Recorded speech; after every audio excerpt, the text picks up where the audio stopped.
RTI Live News. Ask for right. నమస్తే RTI Live News కి స్వాగతం. కుమ్రంభీం ఆసిఫాబాద్ జిల్లా సిర్పూర్ నియోజకవర్గంలో బెజ్జూర్ మండల కేంద్రంలోని బస్టాండ్ ప్రాంతంలో భారత అమర జవాన్లకు బీఆర్ఎస్ ఆధ్వర్యంలో ఘన నివాళి అర్పించారు. ఈ సందర్భంగా మండలంలోని మహాత్మా గాంధీ చౌరస్తా నుండి మజీద్ చౌరస్తా వరకు కొవ్వొత్తుల ర్యాలీ నిర్వహించారు. భారత్ పాకిస్తాన్ యుద్ధంలో అమరులైన మురళీ నాయక్, సచిన్ యాదవ్ అమరత్వాన్ని స్మరిస్తూ చిత్రపటాలతో ర్యాలీ నిర్వహించారు. భారత అమర జవాన్లు జోహార్ అంటూ బెజ్జూరు మండల కేంద్రం మారుమ్రోగింది. అనంతరం మజీద్ చౌరస్తా వద్ద వారి చిత్రపటాలకు పూలమాల వేసి నివాళులర్పించారు.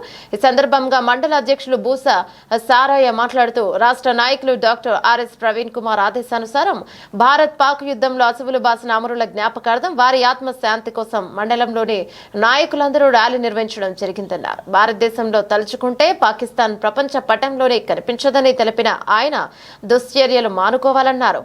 ఉగ్రవాదాన్ని పెంచిపోసే పాకిస్తాన్ ఉగ్రవాదాన్ని ఆపాలని హితవు పలికారు. భారత్ తన మిసైల్స్ తో పాకిస్తాన్ ఉగ్రవాద స్థావరాలనే టార్గెట్ చేయగా శత్రు దేశం భారత ప్రజల మీద, నిస్సాయుల మీద దాడి చేసే యుద్ధాన్ని పెంచే మద్దు చర్య చేసిందన్నారు. ఇక ఈ కార్యక్రమంలో సీనియర్ నాయకులు కాజా మొయినుద్దీన్, యూత్ మండల అధ్యక్షులు దుర్గం తిరుపతి, మైనార్టీ మండల అధ్యక్షులు యాహూబ్, అలాగే నాయకులు సూర్ల ఇస్తారి, జటారి, బక్కన్న, హరీష్, దేవన్న, తొడసం శంకర్, కుమ్మరి శ్రీనివాస్, దుర్గం డోనాజీ, కుమ్మరి లక్ష్మణ్, వయాడ సంతోష్, రామగిరి సత్తయ్య, చిప్పకుర్తి మహేష్ తదితరులు పాల్గొన్నారు.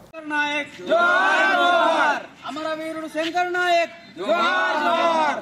జోహార్ సచిన్ యాదవ్ జోహార్ జోహార్. అమరజీవి సచిన్ యాదవ్.